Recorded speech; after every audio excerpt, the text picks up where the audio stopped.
and resurrection, there'll be no salvation for mankind. And as Absolutely. Christians, it is our responsibility to not just, make that a daily fanfare kind of celebration, but internalize the message that Christ Jesus gave at Easter, which is a consistent thing, which is a constant reminder of the need for us to continue walking in the light of God's love, faithfulness, truth, and of course to live the statutes that Jesus Christ represented. Of course, talking about internalizing the message of Christ, the World Christian Covenant Mission actually came up to internalize it with reference to what happened the death of the gospel singer Osinachi Wachuku. Of course, the church used the Easter celebrations to reunite families by getting husbands and wives to hold hands and renew their marital vows to revive the love perhaps that was dead with amongst them and all of that. So it was quite a emotional roller coaster for a lot of couples. It will baffle you that you see how a couple is. They stay supposedly married for years, for donkey years, and they can barely hold hands together and walk on the street. It's funny because a lot of them might think maybe it's a show off or they feel just absurd doing that in the eyes of the public. So a lot of them got so emotional and tears rolled like wildfire. And I mean, it was quite a nice song. Well, it was emotional, I would agree with you, but then when it comes to holding hands and showing all of those emotional expressions, the African man would think it is being childish. And so you rarely see men of those days, maybe in public spaces holding their hands of their wives or carrying handbags or drawing out seat or opening car doors and all of those things. But it's a beautiful thing that the church has woken up to it. Rather hope that this not become a one-day practice that ends at Easter, but becomes a regular thing. Like we had one of our guests talk about, a situation where we have church being more intentional, being more active, being more proactive to the issue surrounding the family. And that goes a long way. And I believe if we make it a daily practice to center on family and building families, we will have less abusive relationships, abusive marriages, lesser abusive partners, and the society will be a better place to live in. Yeah, the Covenant Mission, the Christian Covenant Nation has started it already. It was a mini marriage seminar, which, like you have said, should not be a one-day thing. As far as life is concerned, the Bible says faith comes by hearing and by hearing. Now, I would rather rephrase it that loves come by hearing and by hearing. So it's necessary that couples would have to, at every time, using every slightest opportunity to, renew these vows and talk to themselves about what actually brought them together and all of those things. And I like It's to. not just for the churches to do. I think it devolves on the men and women alike. And I don't know why we keep saying this. Whenever something is of the negative, then we attribute it to Africa. You said, okay, a typical African man. Man, why would an African man feel is absurd? To talk about love, to talk about issues that bothers issues that really many women would want to hear, and you're woman at that. So I don't see why it should be something that looks absurd or something that looks ridiculous to Well, an African it's person. just one of those stereotype mindset, which unfortunately the African man has made it a popular thing. I recall like the issue of Chris Rock and Will Smith. One of the defenders of Will Smith actually came out to say, I think Marisa said she was very delighted to know that there are still African men who can love their wife and stand up for them regardless of the situation. So that goes to show you that this mindset has been there within and outside the African continent. It's just a thing that has to do with the black. Is believe the black man doesn't know how to love his woman, doesn't know how to express it, even when he does love her. So it's a beautiful thing to have seen the church do that, and I do hope that it becomes a daily thing. And to the men who were not in the church environment, I mean, it's an obligation for you as a person to love your wife, to consistently remind her you love her, consistently not just talk but act it out, the love, because love is about action, is about profession, is a combination of the two things. You speak and you act it out. Of That's course. when the person will be able to know that, okay, Mr. XYZ truly does love me. So it's a beautiful thing, and I do hope that we get to sustain it and maintain the status quo and get to have more romantic, more outspoken, more display and action of love from both the male and the females. Well, it's interesting to know that African men, they know these things, but they tend to shy away from it. I think I've heard from a couple of people that say that women are moved by what they hear and men are moved by what they see. Then we know that the African men actually knows and understands that women actually get attracted to what they hear. They get fascinated by what they hear, but they refuse to say those nice things that the women actually want to hear. Now, you see contradictory issues there.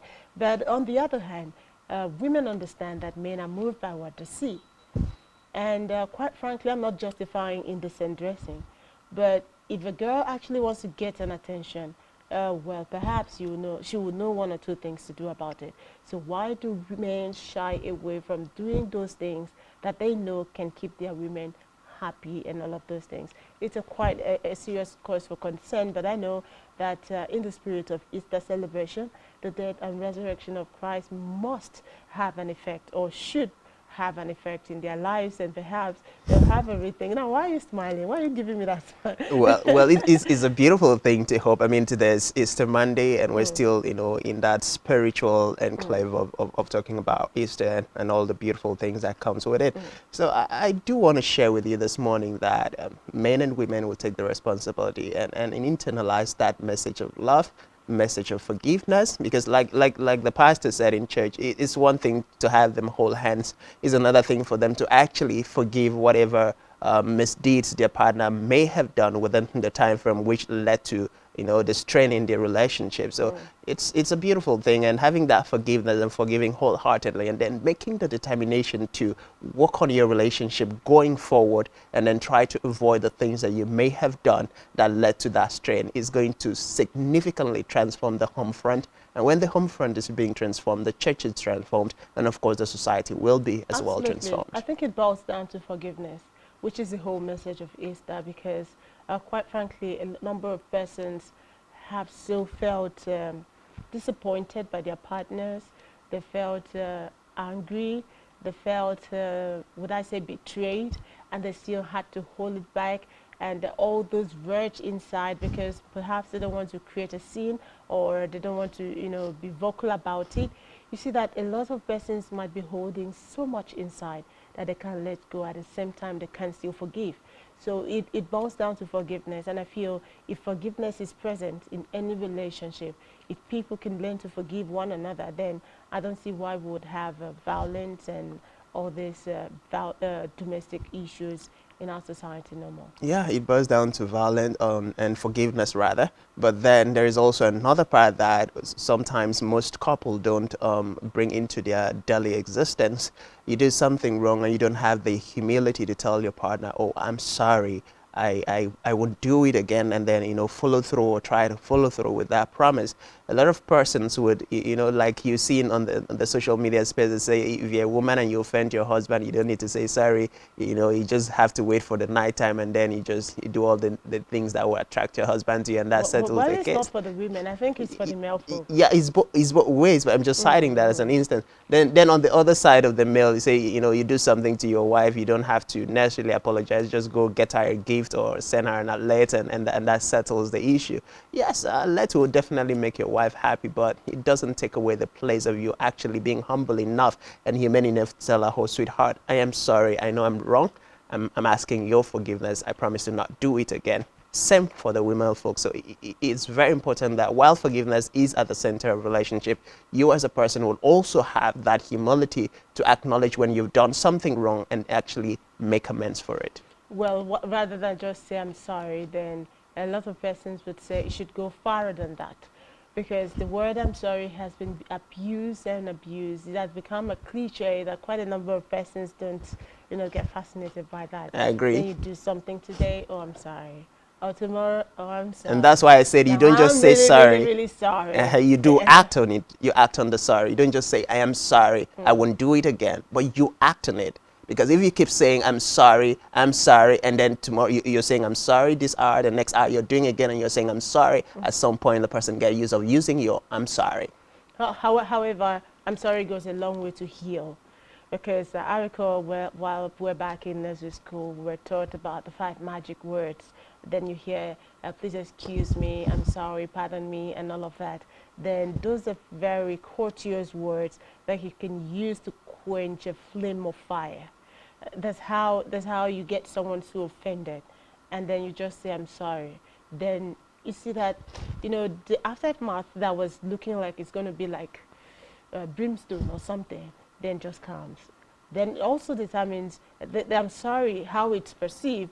Also, it would be to a large extent determined by the character or the person who is saying it. Perhaps if you have abused that word, then your I'm sorry might just light up more fire. So you look for the most appropriate way to calm the situation, and then the bottom line is try not to repeat that again.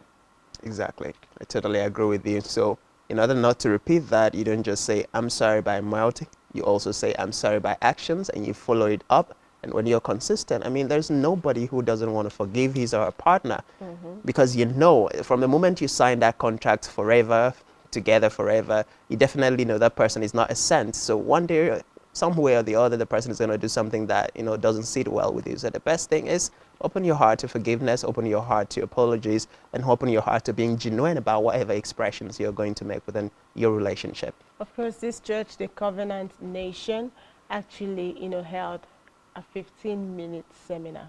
Only 15 minutes. And you can imagine the number of couples that were able to, find their path back, to try to understand themselves and maybe renew their relationship, to try to add spice back in just 15 minutes. Then what would think? Why would churches dedicate 15 minutes for this every Sunday service to ensure that we have a more stable family? Because to a large extent, the output of families is what is playing out in the society, in the larger society. Then if we are able to get it right from the family, you have parents who are loving and understanding. You have parents who would create a scene before their children. You have parents who would, abuse themselves and get physical with themselves in the presence of their children. Then you probably have children groomed in a more appropriate manner, that they would know that out there in the society, you have to show love to one another, you have to be kind to the next person close to you. And then in the larger society, there's no limits to how the impact can get in affecting lives.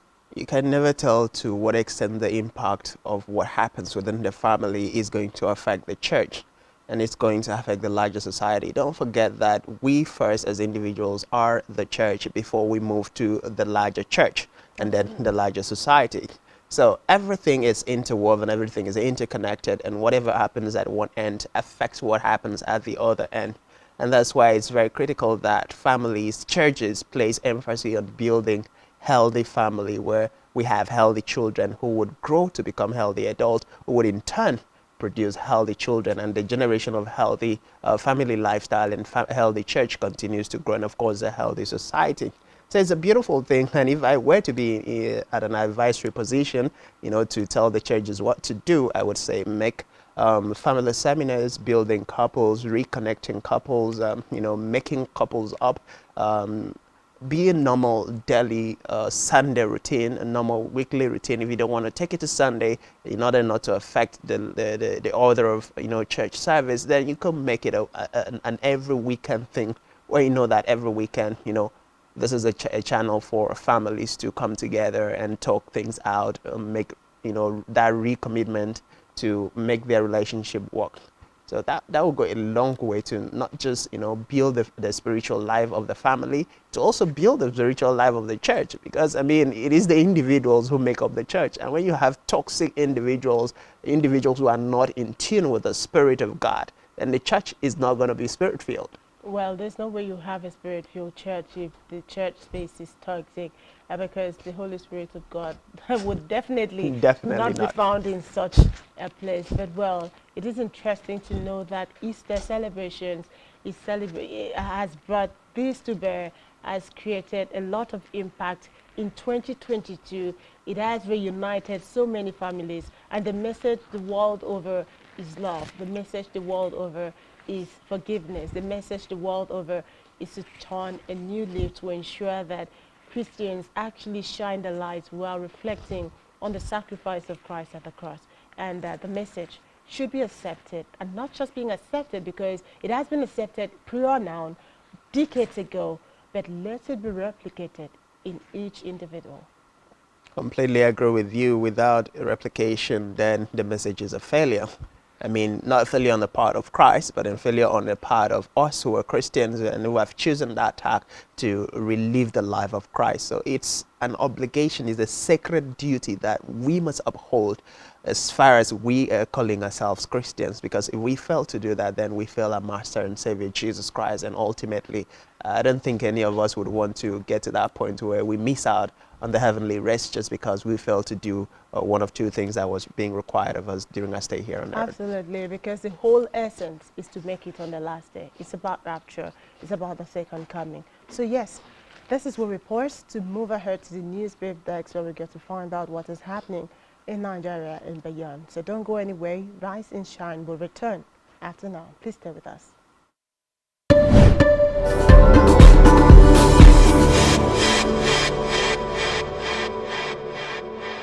Nigerian police, which is the only one allowed by grossly abused. Our governors have to share police powers with the president as stipulated by the constitution. We do not have a federal government police force. We have the Nigerian police force, which shall be administered, organized, and supervised by the Nigerian police force. No, my lord, I want to say something. I want to say something here. Perhaps it might also enlarge the scope of people who should be invited here for examination. My lord, if we cannot find those who literally murdered Abiola, who are those people who could be said to be the beneficiaries of the death of Abiola? Rogers has linked you with some of the killings he did. He never did. He linked you with the attempted murder of Hebrew. He did not. My lord, the Matters Council is leading the evidence in our matters. Is this an adversary proceeding? It's not, my lord, but we can't be talking about cases which are in court, Is my lord. this an adversary proceeding? It's not, my lord. These cases are in court, my lord. I'm just reminding your lordship. My lord, sorry, my lord, I think I'll be in cross-examination. Legally Speaking, a program that deals with legal issues and questions we face as citizens of this amazing country, Nigeria. Legally Speaking. Join us every Friday from 5 p.m. to 6 p.m. for Legally Speaking. A visit to Akwa Ibom State Polytechnic Ikotosura was greeted with many students hanging outside to wait for vacant lecture halls. In an interaction with Spectrum Television, some of the students said the government and the management of the institution was doing well, but sought for new lecture theatres and more desks, which they say were their major challenges. I first appreciate the management of the school, especially by the rector, Dr. Barisamone Smallbong, for what he has done from his resumption in office. You look at 3 years ago, you see the current innovation and things on headphones, buildings, halls, and everything. He has been trying in that aspect of it. Well, we have challenges, just like every other institution. And one of the challenges that we have is a lecture hall, which our rector has tried his own best. The management, they have tried their best in providing lecture halls for students. As you can see, the students are outside because of there's no lecture hall. And the one we have is not enough. Not as if we don't have it. We have it, but we still need more. My department, the hall we use is not that conducive, whereby there is no ventilation, in the sense that our fans are not working and we do sit either 4 students on seats. So my appeal to the government or to the school authority is that they should help us with more seats, and also they should make our fans to work. The challenges we are facing now is anytime the school have exams, we will be forced to evacuate our hall. We need more chairs. Even if we are to maintain the one we are using now, we still need more chairs. The government should try and come to our aid in terms of learning facilities and learning materials. Giving us a new theater is a small project for the government. So let them come and create a spacious hall for all the students. Responding on behalf of the institution, the Dean of Students, Mr. Emmanuel Moore, said the management was doing more to give students a conducive environment for learning. The present rector is doing well. He has tried to ensure that he has given the students enabling environment for them to study. If you look at classrooms, if you look at the environment generally, I think you can attest to it. The environment is very clean. And so we're also doing the best we can to ensure that we give the students enabling environment for them to study. In terms of their classrooms, if you go there, you see it been filled with desks. Honestly, when the rector came in, he has done much and is also willing to do more.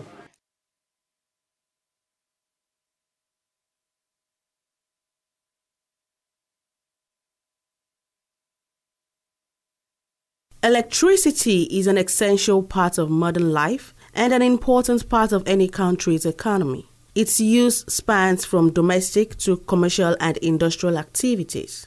Access to constant electricity supply enhances sustainable economic growth, rapid industrialization, improved standard of living, and a decline in unemployment and poverty rates. Nigeria's regulation and control of the sector has transitioned from one regulatory body to another since 2005. The Nigerian Electricity Regulatory Commission (NERC) was formed as an independent regulatory body with the authority to review electricity tariff, enforce the standard of power generation and use of electricity in Nigeria, among other responsibilities. Even with the formation of NERC, the long-standing power supply crisis in the country is still prevalent. Nigerians who spoke with Spectrum Television decried the lack of electricity and high charges, especially with the estimated billing system. The bill is on a climax whereby a low person cannot come to that kind of business. And some of us, we are almost folding the business. Reason is of the bills. The bill they are giving us is too much. And this business we are doing here, after paying the NEPA bill, we don't have any gain in this business. Imagine last month they are giving us a bill of 200 and something thousand, which we cannot pay the bill, and still we are using this business to feed our family. Some said the process of getting a prepaid meter is tedious and exorbitant. Prepaid meter, we have also tried in many occasions to get there. The last time I went there, they say that there is no prepaid meter. And when I went back again to inquire, they say that it's 45,000. But information from even the Senate, they say that the prepaid meter is free of charge. I applied the other time, they raised the price again from what it was high, a little bit higher than before. That's why I shut down. Nigerians are calling on the government to proffer a lasting solution to the poor electricity supply in the country and the exorbitant hike in tariff charged by electricity distribution companies. The Nigerian police, which is the only one allowed by grossly abused. Our governors have to share police powers with the president as stipulated by the Constitution. We do not have a federal government police force. We have the Nigerian police force, which shall be administered, organized, and supervised by the Nigerian police force. No, my Lord, I want to say something. I want to say something here. Perhaps it might also enlarge the scope of people who should be invited here for examination. My Lord, if we cannot find those who literally murdered Abiola, who are those people who could be said to be the beneficiaries of the death of Abiola? Rogers has linked you with some of the killings he did. He never did. He linked you with the attempted murder of Hebrew. He did not. My Lord, the Matters Council is leading the evidence in our matters. Is this an adversary proceeding? It's not, my Lord, but you can't be talking about cases which are in court, Is this an adversary proceeding? It's not, my Lord. These cases are in court, my Lord. I'm just reminding your Lordship.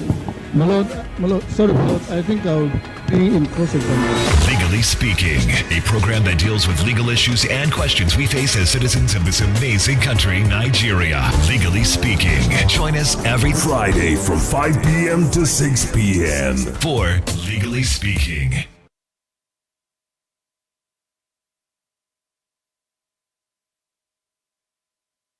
As of state and government, Secretary General, delegates.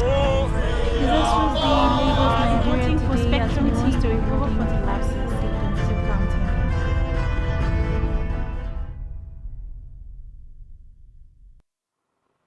Good morning. Here's the SpectrumTv News Brief at this time. I am Bright James. First, in our news today, it reports that the federal government has commenced a special training and certification for legislative drafters and lawyers in the country. A technical advisor to the program, Aibaidu Tijani, said the event was aimed at improving skill and expertise in legislative drafting and support servicing to the 36 states of the Federation and the FCT. Away from that, Vice President Yemi Osibanjo is assuring Nigerians of the restoration of peace and a more prosperous future for all, regardless of current challenges. Osibanjo said this during an interview with journalists after the Easter Sunday service at the State House Chapel, Aso Rock, Abuja. Meanwhile, Vice President Yemi Osibanjo is soliciting concerted efforts to contain insecurity across the country. Osibanjo made the call in a statement issued by his media aide Lanre Lasisi to commemorate the resurrection of Christ from the dead. In another development, the Federal Road Safety Corps, FRC, has warned motorists in the Federal Capital Territory, FCT, against using Google Maps while driving, saying it should be set before driving. Route Commander Lugbe Unit Aliyu Ahmed, also warned against messaging, typing and listening to music with phone while on the wheel. Now to the foreign scene, where 5 people have reported being killed and 13 others injured in shelling of the Ukraine city in Kharkiv. In Mykolaiv, near the port of Odessa, the local officials said there had been continuous rocket attacks. In sports, Nigeria's under-17 girls have maintained a good position for the final round of the African Qualification Series for this year's FIFA Under-17 Women's World Cup. This comes after the girls' convincing 4-0 victory over Egypt at the MCO National Stadium in Abuja. Details of this and more in the news bulletin at 12. I am Bright James, back now for the continuation of Rise and Shine. As of state and government, Secretary General, delegates. This was the Lagos voting for SpectrumTv to recover 40 lives in STVNg County.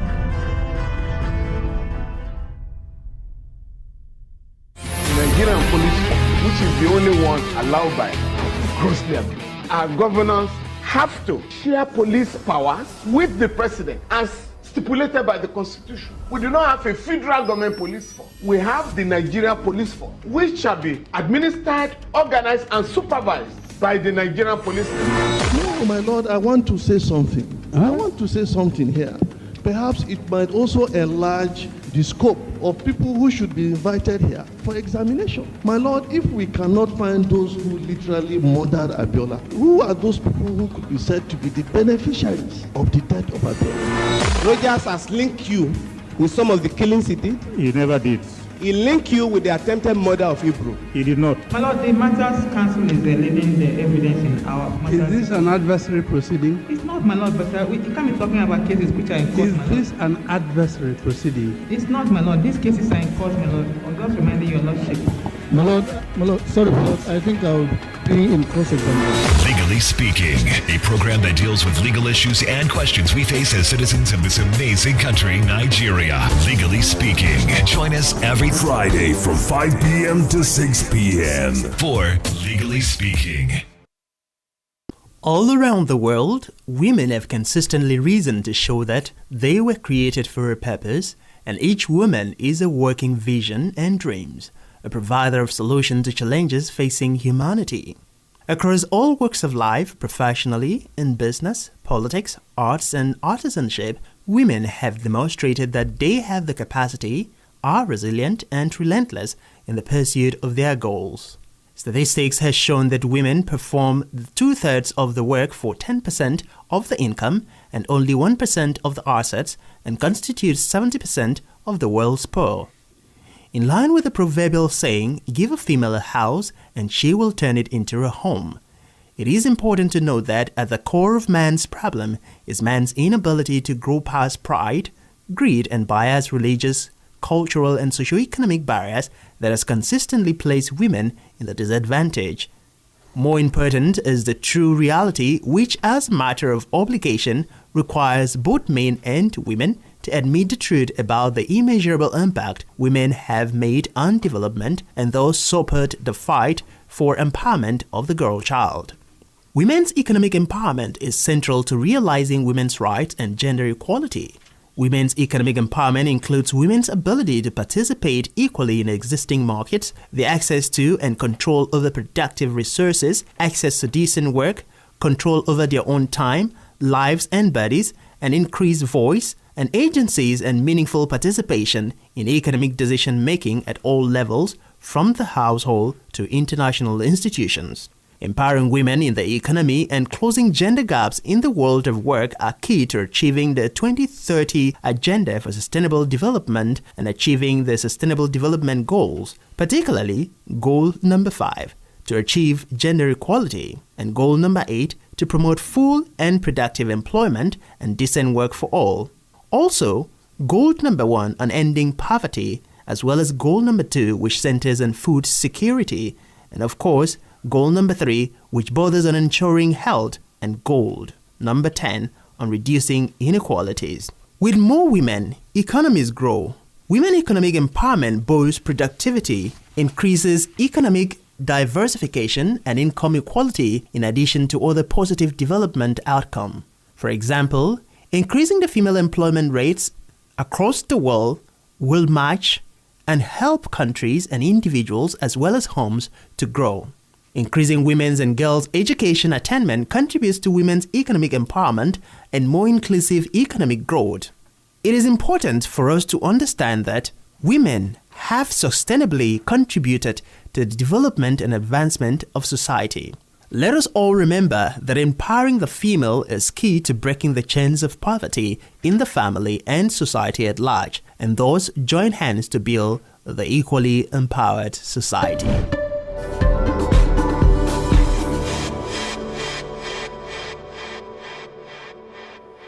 You're welcome back. This is still Rise and Shine, reaching you live from the beautiful hills of Ibiakuran.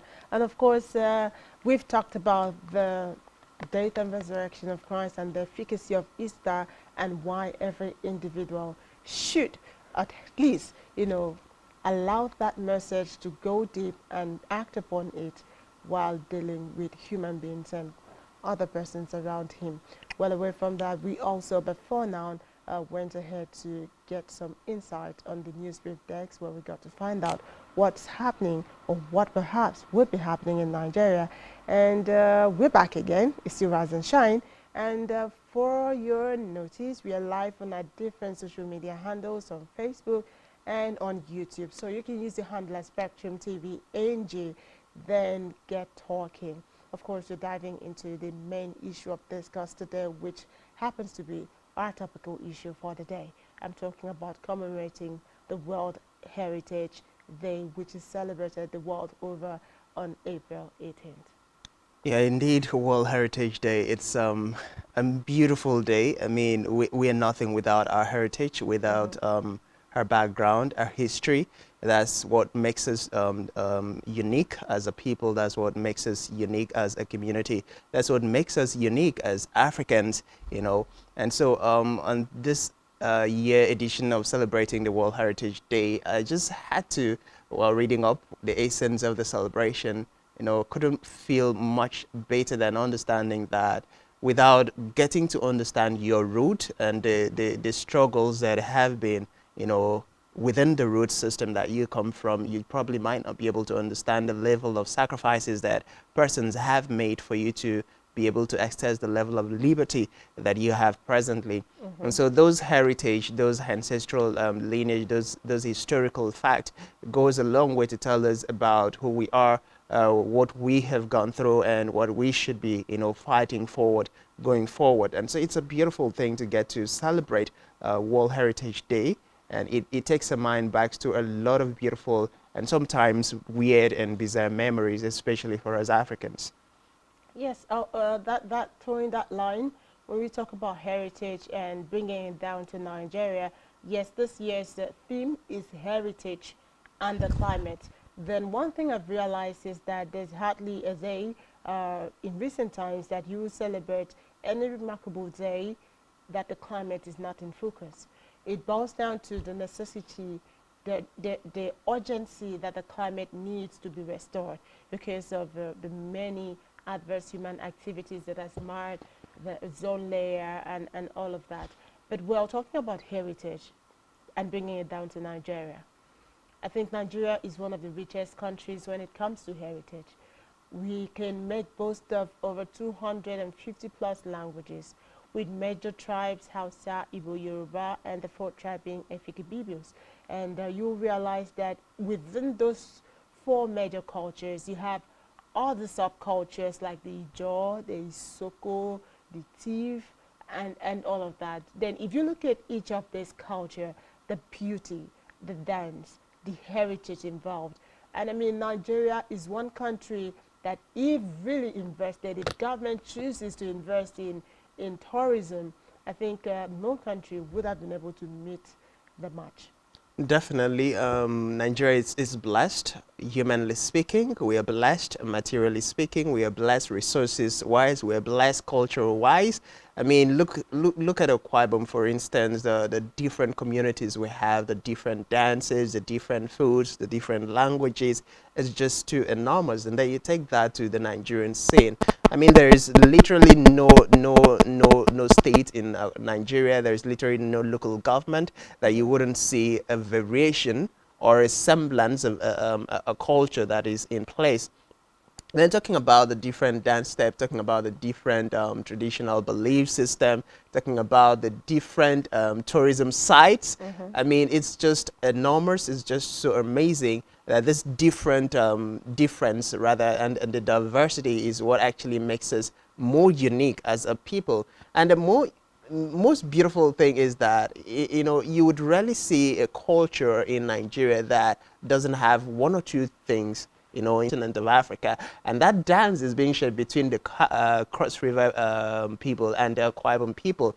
And this is one unique thing that connects the people. So you wouldn't see a Calabar dance and not see an Akwa Ibom dance when the Kombi dance is mentioned, even their Abang dance. And these similarities, like persons would always say, should go a long way to, you know, build the national unity when it comes to Nigeria. And then, like you rightly said, everything about this period of celebration always would link to the nature, to the environment, to climate and all of that. That's because I think at this point, world leaders, civil organizations, government have come to terms with the fact that everything that we're doing one way or the other, you know, affects our environment. And unless we become intentional in taking care of the environment, then we are going to be in serious crisis situation. And so to avoid that, it is very critical to drum consciousness into the minds of people. It is very critical to,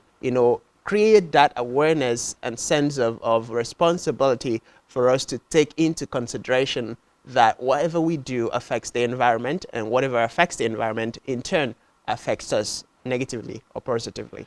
Well, yes, it affects us, because if we talk about heritage, you could trace it back to the way with which our forefathers used to practice either farming or blacksmithing or any of those arts and crafts that we hold so dear. You would understand that when you talk about arts and crafts, which is another part that Nigeria is extremely rich, you talk about the Festac feast, you talk about the artifacts that's been returned back to Nigeria. Those were wood carvers and all of that. And that actually was funded or was fueled by deforestation, because our forefathers were into the act of, you know, bringing down what's it called, trees, to use it for art and crafts. And you would understand that deforestation is not climate friendly in the first place. Then if you want to look at another trade that our forefathers engaged in, that was hunting. And you would take pride in being the person to kill a tiger. And then you'll be given the most beautiful maid to marry. And then it was something of prestige. It was something to boost your ego about. And you will understand that wildlife, as we speak, is an area that the world over wants to preserve. Wildlife is what a lot of countries are investing billions of naira, billions of dollars to preserve and to nurture. And then you look at other parts of activities that we engaged in, they were not to some extent friendly with the climate. So it's about time for the 2022 World Heritage Day, where we have to look at our heritage and also look at the climate as well. And it's a call for concern. It's a call to stop some long-standing practices that are not ecosystem friendly. It is a call to stop or maybe rechannel the ideas of how we do things in the right way, how we do things that were not in the right way. Maybe look at the possible best practice now, then that's obtainable, and then deploy. Then also, okay, we'll also have to look at, when you talk about climate, you talk about some of the beautiful places that we have seen that have been destroyed, like the waterfalls.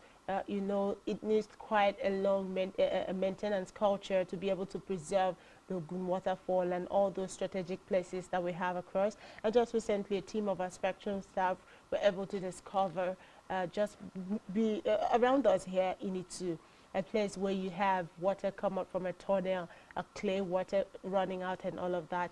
Then you see that that's quite a beautiful sight. And when I spoke with a team that led some Spectrum reporters there, he told me that they are spirit stalking. I was so fascinated with that. I was like, what did they say? They said they are mermaids, that mermaids actually talk and discuss. I was interested. I wanted to know, like, what were the mermaids saying? What language do they use? And he was like, no, that's why they're going there. And that was on Friday. I cannot wait to get a feedback as to how the mermaids talk, who actually listen to the mermaid, and what the mermaids said. You know, these are our heritage. In as much as Christianity does not support most of these things, I don't know whether or not mermaid exists because I haven't seen a mermaid before. But for him to tell me that in that place, I was almost tempted to join them, but for the fact that I had a live show to host. So I'm really interested to know, you know, it's beautiful to have all this, you know, heritage, and to preserve them is also very important. Yes, it's truly important to preserve our heritage, but then it's also very critical for us to let go of those heritage that are not in tune with the present realities. And like you would say, you don't know whether or not there are mermaids in existence. So I can tell you that there are mermaids in existence. And and have you seen a mermaid before? Yeah. I haven't seen one physically, but I know that growing up we heard stories of, you know, mermaids coming out, and sometimes also still of a man who is being married to a mermaid and has a source of wealth from a mermaid, and you know, the source to his longevity as far as life was concerned. I mean, he lived to about 120 something years, and it was traced to the fact that, I mean, the mermaid promised him, you know, long life as long as he stayed faithful. And this is a man. What thrills me, I'm yet to see someone that says, I've seen a mermaid. Well, a lot of persons have actually seen Disney that. Cartoons, you know, you see how mermaids will come interact with human beings, and our young children, my daughter would precisely be asking me about mermaids, and I have not seen. These are fictions, they are superstitions, they don't really exist because I'm yet to see. I'm not saying I want to see one because I don't think I can stand it, but then, well, I want to see someone who says, yes, I have seen a mermaid. Well, in the words of the legendary Victor Wifo, who allegedly reported to have seen a mermaid and have some interactions with a mermaid, I think, I believe mermaids exist. I may not have seen one before, but I know that there have been those stories, and these persons would actually tell you. And then since the advent of Christianity, you go to churches and then there's a revival and you hear deliverance being carried out, and you get to see the manifestations of some of these mermaids and those who are not friendly, which takes me to the next line of thought. And it's very critical for us to maintain our heritage, but we have to be specific about what heritage we are preserving at this time. Because like the mermaids, there are good ones and there are bad ones, just like every other thing. And then it's critical for us to, you know, keep to terms the good ones and then probably let go the old ones. What benefit is there to keep the terms with a good mermaid? Well, I would always say that in those days before the advent of Christianity, you would hear our forefathers, even till today, when a traditional title man is pouring libation, for instance, you would hear him say, "STVNg, Abasisum," that is the God of heaven and the God of the earth, you know. And so that tells us that before Christianity came to the Africans, we were aware of the supernatural being who rules over all things, and that's when we gave credence to Akwaba Sibum, where Akwa Ibom State's name emanates from. So we understand that there is an ultimate overall supreme spiritual being, which is God, which is the God that the Christian faithful brought to us. But then, just like in the words of St. Paul, when St. Paul went to, I think Samaria or somewhere, where they had different temples for different gods,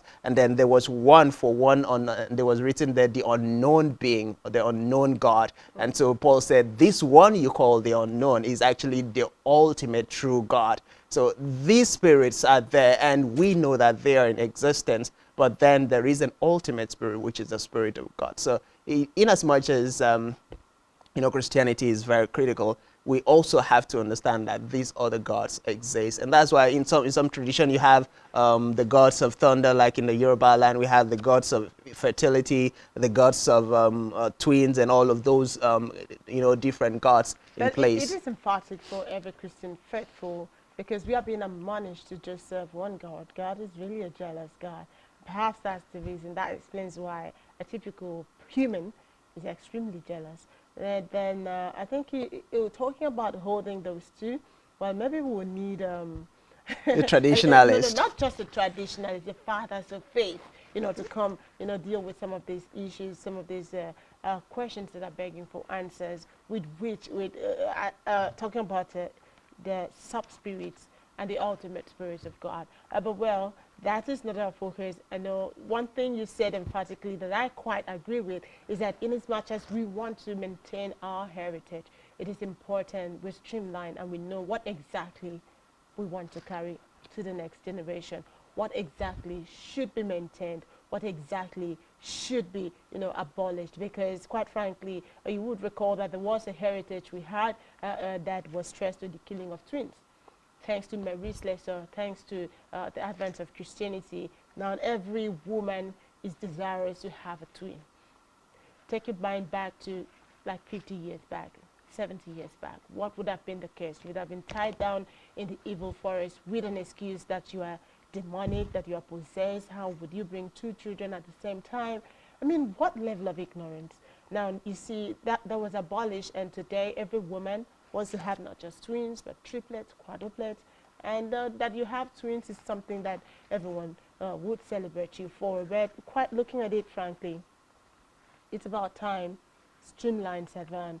I also know about the circumcision of women, and that that was a practice, our heritage, something we pride ourselves about, that today has been proven medically to have a lot of negative effects on the girl child that has to be abolished. So it's about time on days like this we try to review our heritage, try to review some practices that we carried out, that were carried out by our forefathers, and transited to our generation. What exactly should we carry forward? What exactly should be taken down? Well, I would always like to reference a biblical perspective at this point when it comes to laws and heritages. A portion of the Bible that we grow up chanting but back then would say the law was made for man and not man for law. And that means that when you make law, there should be room for alternation, there should be room for advancement, there should be room for the law to be tweaked as time progresses to favor the man. But the problem we have when it comes to heritage is that some group of persons who just refuse to grow past what they have been handed over, or what was handed over to them over time. So if our forefathers used to have female genital mutilation, for instance, the present era would say it is very important, our forefathers used to do it.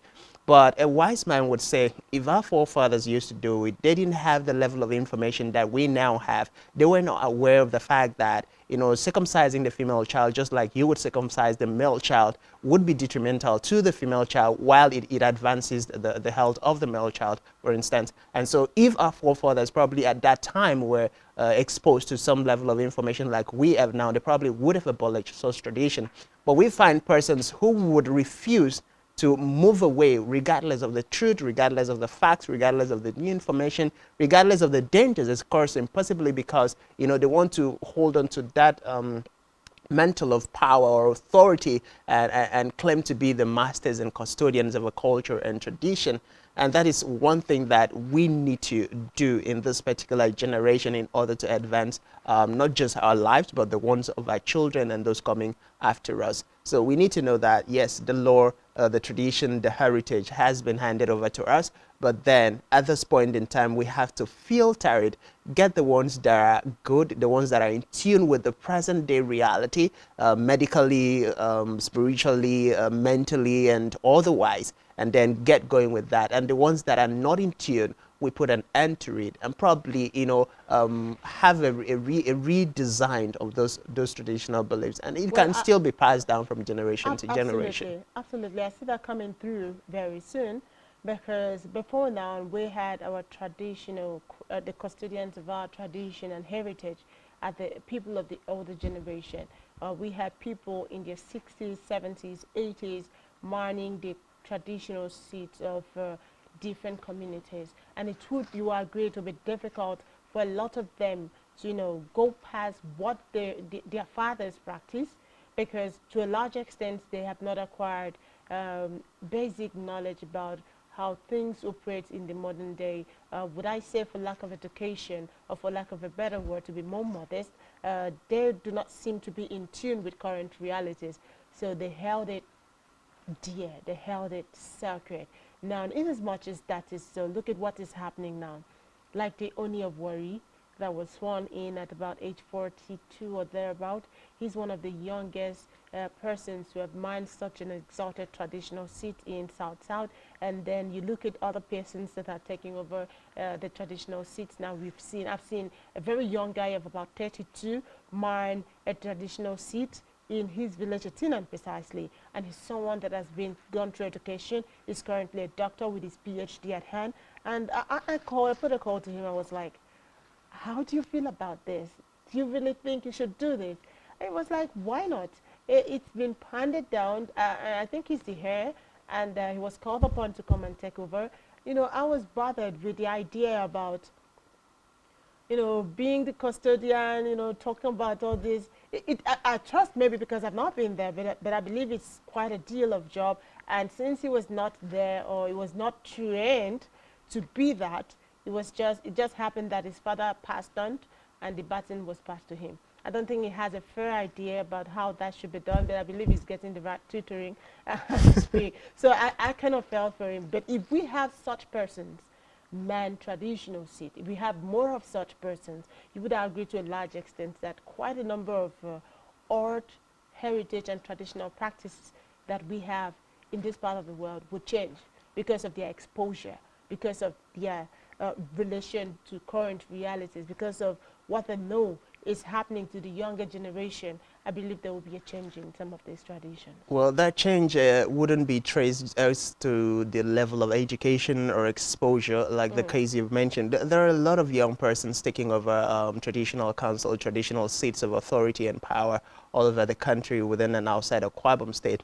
And taking a cue from where I grew up from, if you must have had a deep conversation with the person you've referenced, he would have told you that coming from a royal family, it's hereditary if they're practicing that. Sure. So for him, whether or not he went to school, from his upbringing, he must have been told you're the heir apparent to the throne. And so if your father is out, you are going to take charge. And so that training must have been given to him growing up, even before stepping into the academic environment. And here's the deal.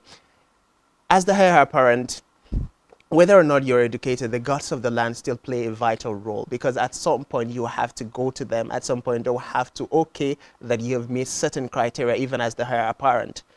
Okay? It's not like what we see in Nigerian movies, and you see persons fighting over, and then at some point the gods of the land would decide. So this spiritual aspect is also a part of it. And in as much as we are going to see those changes would come when the ruler who is more informed gets to be in talk with the councils of chief, gets to be in talk with the spiritual authorities that surrounds the seat that is occupying.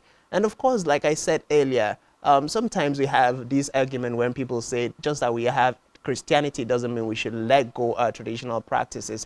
Now, these gods that we had in existence and still have in existence, they listen, they understand, and all it takes is for the eyes of the gods, or as you would see here in movies, or the mouthpiece of the gods, or the leader or the king that is in tune with the gods of the land or the spirits of the land, to go before the spirit and explain things, and then you would have changes. those changes can always be made, and they can always, transform to, working in line with what is presently obtainable. Like you referenced the issue of the killing of the twins, and then the female genital mutilation and other harmful practices. In those days, traditionally, in this side of the world, we didn't used to have women being addressed as chiefs. But today, you would see women who have been given the chieftaincy title from the traditional council itself. And that goes to tell you that, that bondage of not, allowing women to be at the same level with men has been taken out. And this is not something that just happened overnight. This is something that has happened based on information and based on interaction between the traditional rulers and the powers that are. So we can always have that change. We can always have that transformation that will benefit everybody, as far as we have selfless leaders who understand the need of the day. Well, quite frankly, I would still wish to, attribute it to education and understanding of current realities. That being the case, it also takes someone who is willing to drive a particular change.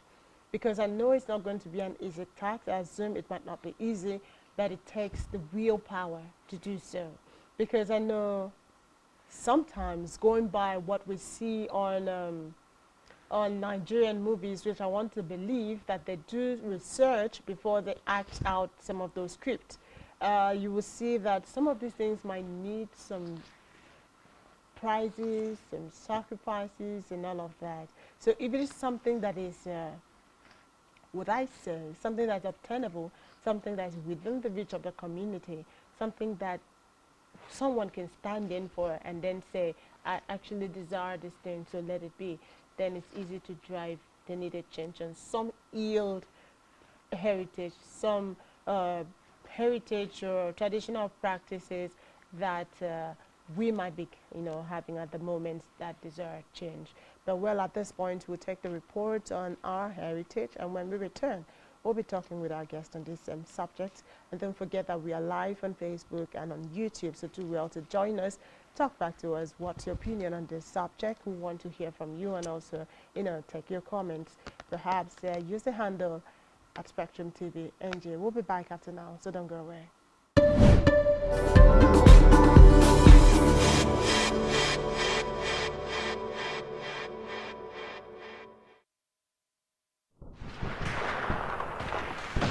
In order to learn from the devastation and destruction of the two world wars, to promote understanding between peoples, and to secure peace, UNESCO was founded in 1945 as the Educational, Scientific and Cultural Organization of the UN.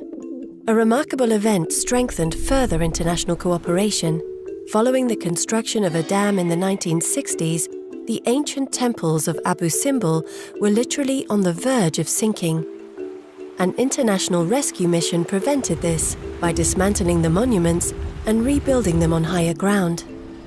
This successful project raised awareness about the fact that all over the world there are places that are of outstanding value to all mankind and which therefore must be protected from threats such as armed conflict, deliberate destruction, economic pressure, natural disasters, and climate change.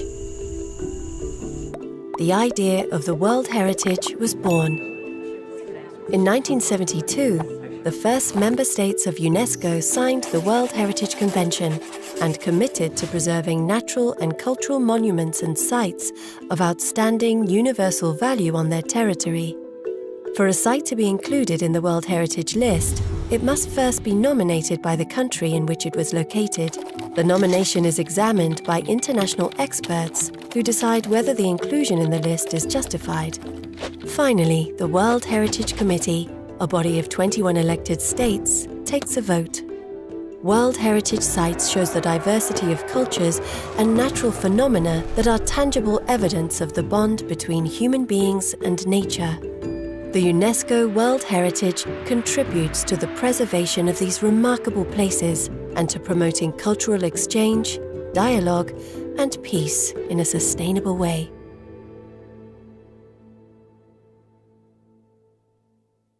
Nigerian police, which is the only one allowed by grossly abused. Our governors have to share police powers with the president and stipulated by the Constitution. We do not have a federal government police force. We have the Nigerian police force, which shall be administered, organized, and supervised by the Nigerian police force. No, my Lord, I want to say something. I want to say something here. Perhaps it might also enlarge the scope of people who should be invited here for examination. My Lord, if we cannot find those who literally murdered Abiola, who are those people who could be said to be the beneficiaries of the death of Abiola? Rogers has linked you with some of the killings he did. He never did. He linked you with the attempted murder of Hebrew. He did not. My Lord, the Matters Council is leading the evidence in our matters. Is this an adversary proceeding? It's not, my Lord, but we can't be talking about cases which are in court, my Lord. Is this an adversary proceeding? It's not, my Lord. These cases are in court, my Lord. I'm just reminding your Lordship. My Lord, sorry, my Lord, I think I'll be in cross-examination. Legally Speaking, a program that issues and questions we face as citizens of this amazing country, Nigeria. Legally Speaking. Join us every Friday from 5 p.m. to 6 p.m. for Legally Speaking.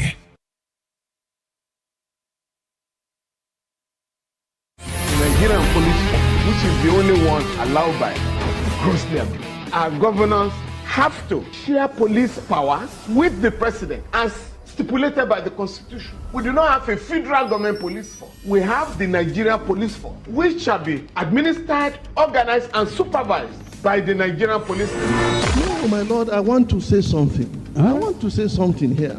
Perhaps it might also enlarge the scope of people who should be invited here for examination. My Lord, if we cannot find those who literally murdered Abiola, who are those people who could be said to be the beneficiaries of the death of Abiola? Rogers has linked you with some of the killings he did. He never did. He linked you with the attempted murder of Hebrew. He did not. My Lord, the Matters Council is leading the evidence in our matters. Is this an adversary proceeding? It's not, my Lord, but we can't be talking about cases which are in court, Is my Lord. this an adversary proceeding? It's not, my Lord. These cases are in court, my Lord. I'm just reminding your Lordship. My Lord, sorry, my Lord, I think I'll be in cross-examination. Legally Speaking, a program that deals with legal issues and questions we face as citizens of this amazing country, Nigeria. Legally Speaking. Join us every Friday from 5 p.m. to 6 p.m. for Legally Speaking.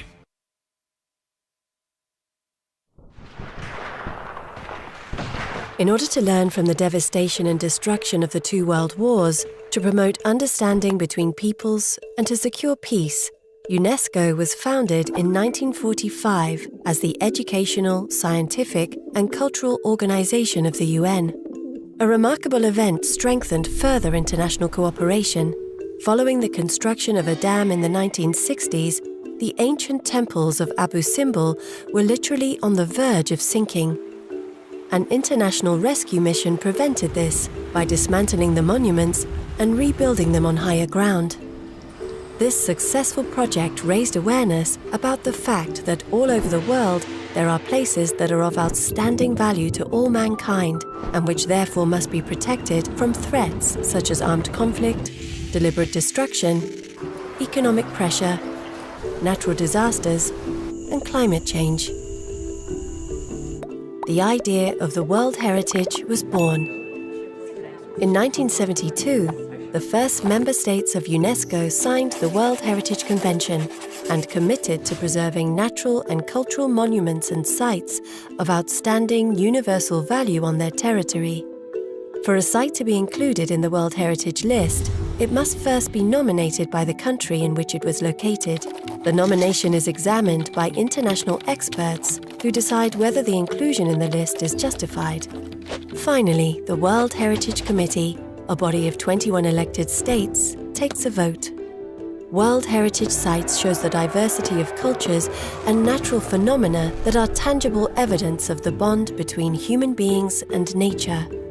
The UNESCO World Heritage contributes to the preservation of these remarkable places and to promoting cultural exchange, dialogue, and peace in a sustainable way.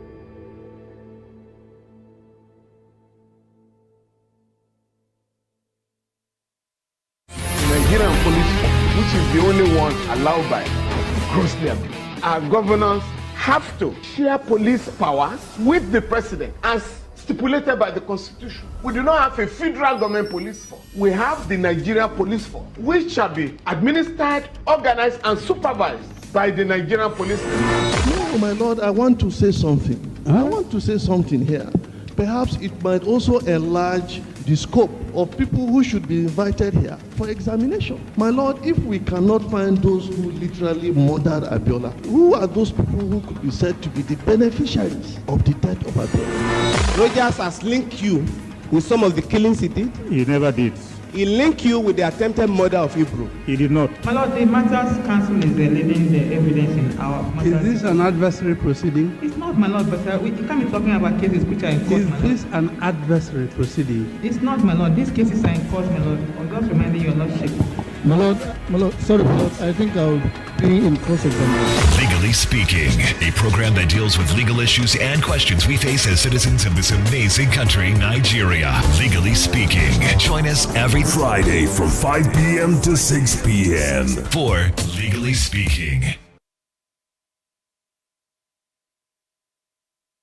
Nigerian police, which is the only one allowed by grossly abused. Our governors have to share police powers with the president as stipulated by the Constitution. We do not have a federal government police force. We have the Nigeria Police Force, which shall be administered, organized, and supervised by the Nigerian Police Force. No, my Lord, I want to say something. I want to say something here. Perhaps it might also enlarge the scope of people who should be invited here for examination. My Lord, if we cannot find those who literally murdered Abiola, who are those people who could be said to be the beneficiaries of the death of Abiola? Rogers has linked you with some of the killings he did. He never did. He linked you with the attempted murder of Hebrew. He did not. My Lord, the Matters Council is leading the evidence in our matters. Is this an adversary proceeding? It's not, my Lord, but we can't be talking about cases which are in court, Is my Lord. this an adversary proceeding? It's not, my Lord. These cases are in court, my Lord. I'm just reminding your Lordship. My Lord, sorry, my Lord, I think I'll be in cross-examination. Legally Speaking, a program that deals with legal issues and questions we face as citizens of this amazing country, Nigeria. Legally Speaking. Join us every Friday from 5 p.m. to 6 p.m. for Legally Speaking.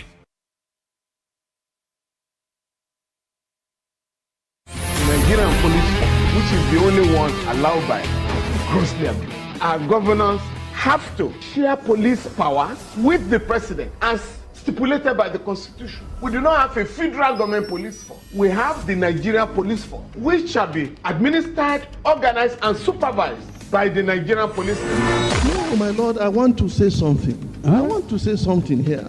Perhaps it might also enlarge the scope of people who should be invited here for examination. My Lord, if we cannot find those who literally murdered Abiola, who are those people who could be said to be the beneficiaries of the death of Abiola? Rogers has linked you with some of the killings he did. He never did. He linked you with the attempted murder of Hebrew. He did not. My Lord, the Matters Council is leading the evidence in our matters. Is this an adversary proceeding? It's not, my Lord, but we can't be talking about cases which are in court, Is my Lord. this an adversary proceeding? It's not, my Lord. These cases are in court, my Lord. I'm just reminding your Lordship.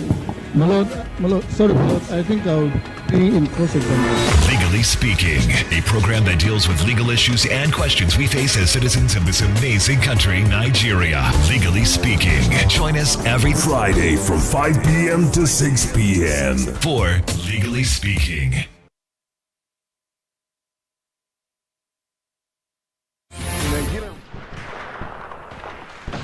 In order to learn from the devastation and destruction of the two world wars, to promote understanding between peoples, and to secure peace, UNESCO was founded in 1945 as the educational, scientific, and cultural organization of the UN. A remarkable event strengthened further international cooperation. Following the construction of a dam in the 1960s, the ancient temples of Abu Simbel were literally on the verge of sinking. An international rescue mission prevented this by dismantling the monuments and rebuilding them on higher ground.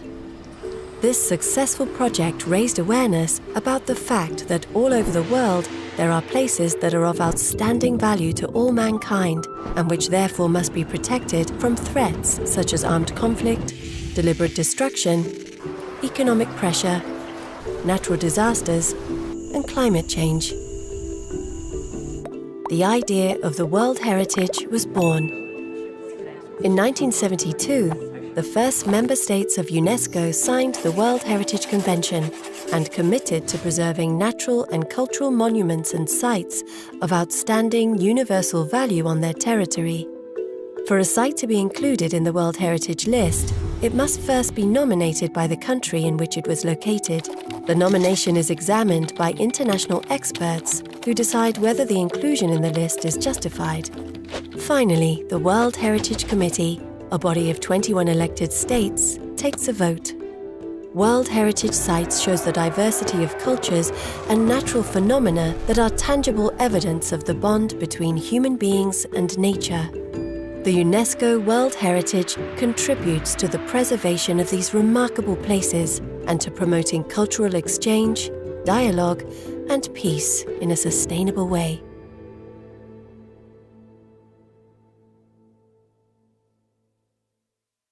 Nigerian police, which is the only one allowed by grossly abused. Our governors have to share police powers with the president as stipulated by the Constitution. We do not have a federal government police force. We have the Nigeria Police Force, which shall be administered, organized, and supervised by the Nigerian Police Force. No, my lord, I want to say something. I want to say something here.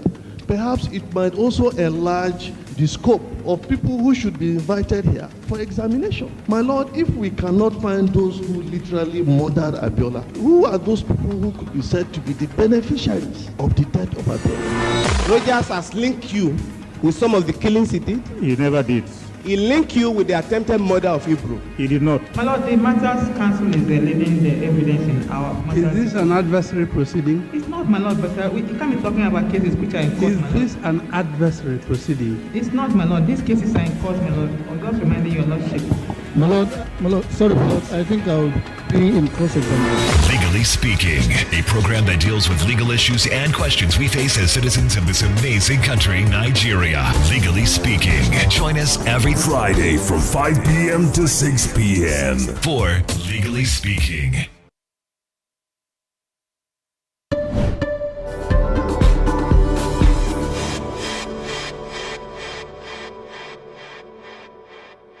Glad to have you back. Yes, we still on to Rise and Shine, reaching you from Spectrum Television Channel 136, Star Times. And of course, we are away, we're just a click away, so you can click and watch us live on Facebook and on YouTube with the handle at SpectrumTv. And of course, this Monday morning, it is celebrated the world over, being 18th of April 2022 as the World Heritage Day, and the theme for this year's celebration is our heritage and the climate. Of course, that has been our focus as we have been talking about the need and the necessity to, preserve our heritage and also try to maybe do away with some unhealthy practices that we have practiced many years back. Yeah, we've seen a lot of beautiful things happen around our environment, and our heritage will definitely till tomorrow still define who we are. It's visible in our name, it's visible in our tradition, it's visible in our languages, it's visible in our culture, our dress, attire, and practically everything we do. So it's an amazing thing. Okay, well, the truth of the matter is it's visible in even our faces, because if you look at someone from the north in Nigeria, you will not need Solomon's wisdom, or it's not any form of scientific experiment. You will just know, oh, well, I assume you are from the north. I say, yeah, I'm a Muslim and all of that. So it's visible in our faces, it's visible in our dressing, it's visible in the food we eat, it's visible in the way we dress and all of that. So culture, our heritage is visible in virtually all parts of our endeavors. And of course, we've been talking about ways to preserve this culture. It is replicated in our artifacts. It is replicated in some monumental structures that we have, like the Natural Reserve. We have quite a number of them that we can make boast of in Nigeria. And of course, we'll be speaking with an expert who will be giving us insight on why we should preserve this heritage, or perhaps how important it is for us as a people at this time. Yeah, perhaps Francis would do us the honors to introduce our guest. All right, I think at this point we'll get to the guest, where we get to course. talk about World Heritage Day 2022. So let's get to our guest. Hello, good morning, sir. Good morning. Good morning, sir. Happy Easter Monday. You are on to Spectrum Television Rise and Shine show. How are you this morning, sir? I'm good, and you? Very well, thank you. My name is Francis Adet, and I have with me on set Otto Bassi. Good morning, Honorable Chris Abasiayor. It's great to have you. Okay, we've been talking about our heritage and the climate, which, of course, today being 18th is celebrated as the World Heritage Day. I would like to ask, how important is our heritage to us as a people now? The challenge is that the street. Hello, Mr. Chris. I mean, your voice is it's not too. Okay, so can you hear us loud and clear? Okay. Okay, sir. So the question is, how important is our heritage to us as a people? Okay.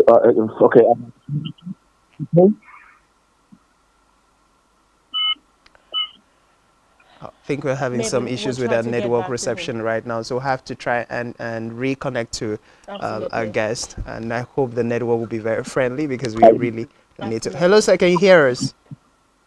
Okay. Okay, sir. So first questions we have for you is, how important is our heritage to us as a people, considering the fact that we're celebrating the World Heritage Day today?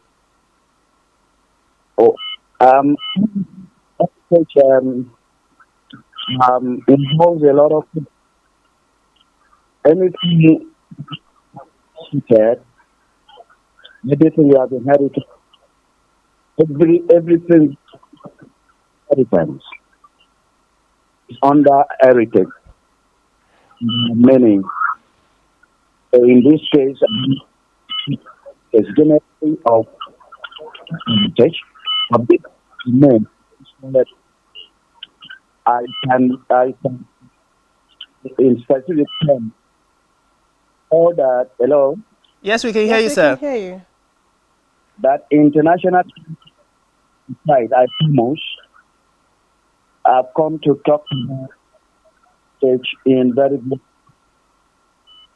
We say cultural heritage, means of living by community and tradition, including and etc.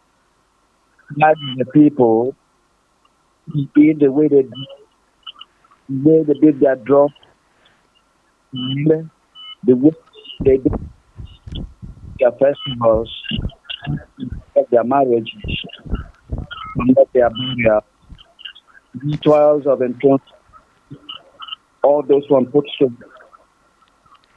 under heritage.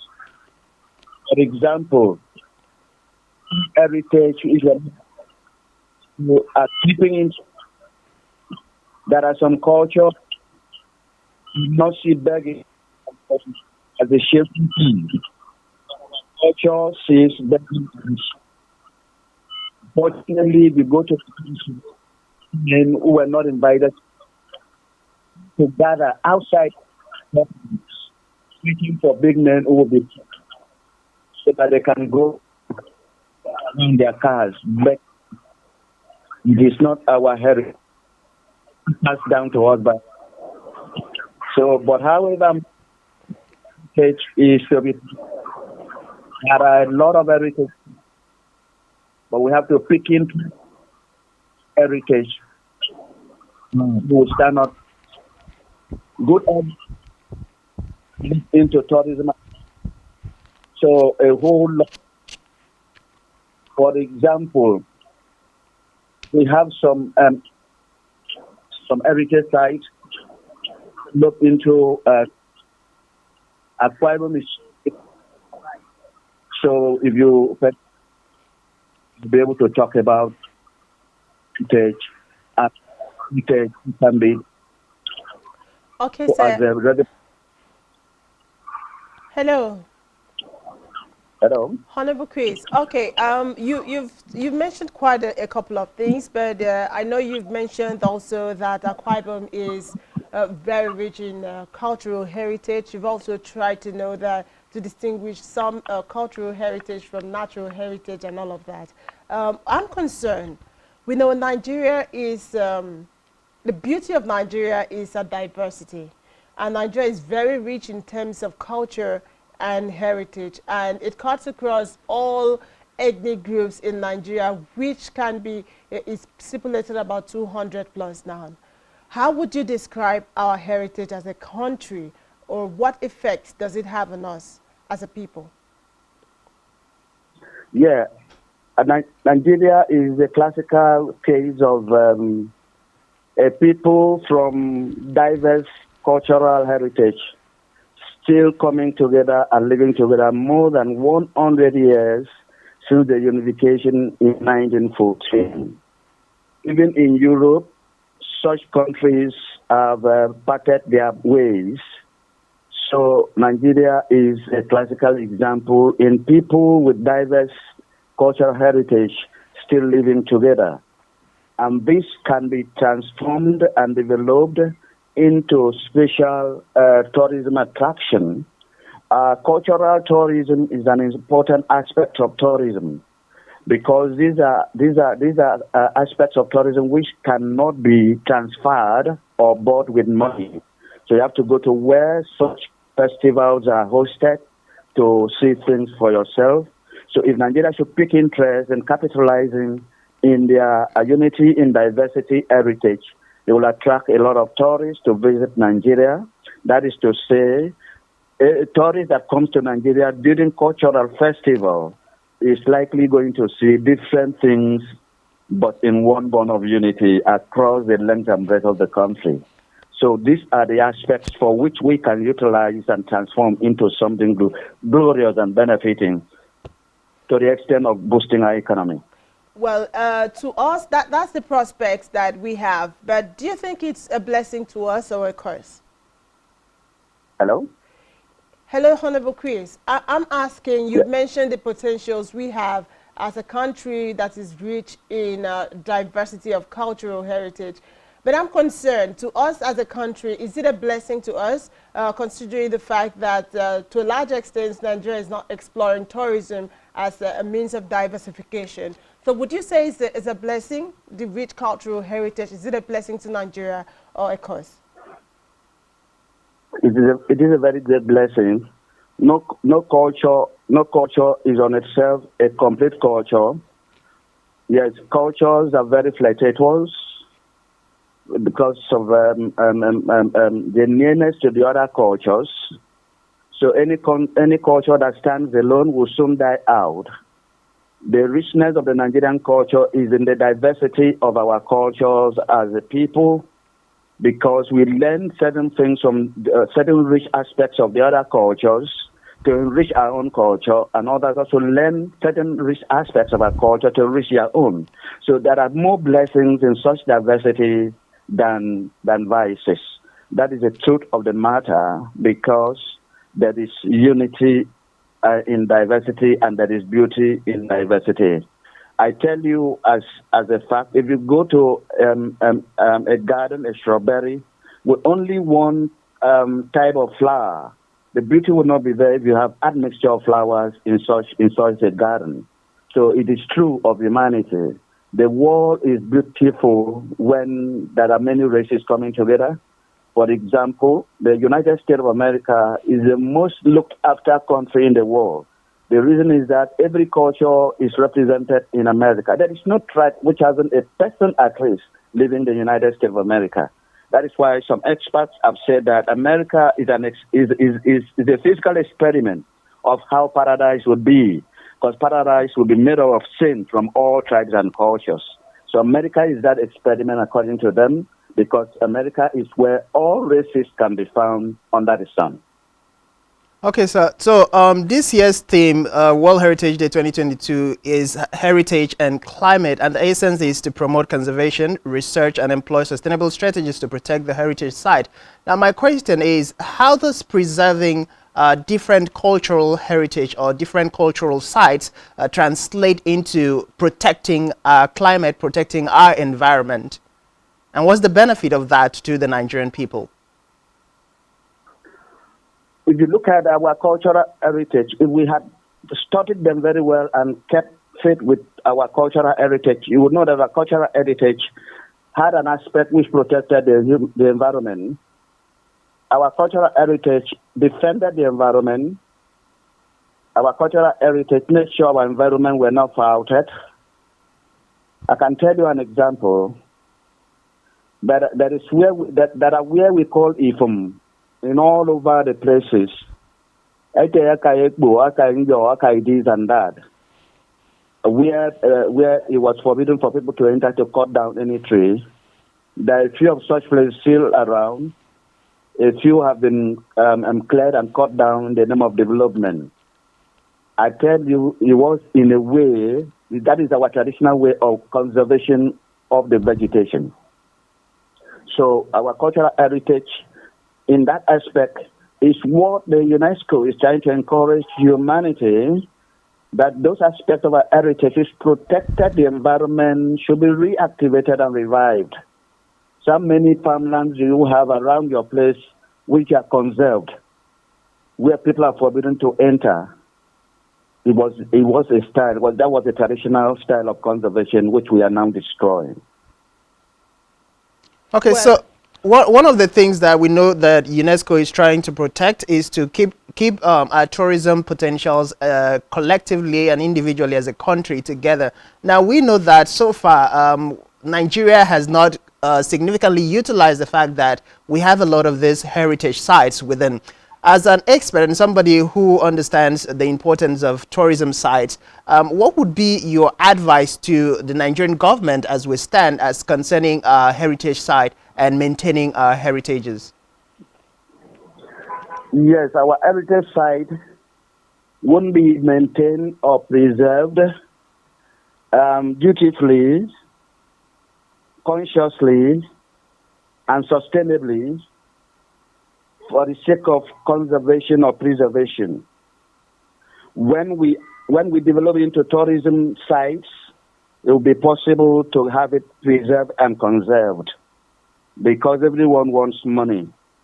So once these sites are tourist sites and they spin revenue, then it will be possible to have them maintained. These are the issues we have to look at. It's a very serious issue. Like I have advised elsewhere, our community development projects are failing because once they are developed, commissioned, they are abandoned. The community don't maintain them. So I am asking that our development approach to community should be systematic, integrated development, where such projects are attached to tourism aspect development, so that small revenue generated from tourism will be used to maintain such projects. So any heritage site which has not been developed into a tourism site will fit out with time. But if they have been developed into a tourism site on a very serious note, they will be maintained, because experts will also come in from far and near to show the ways on how to maintain, and even sponsors will come along.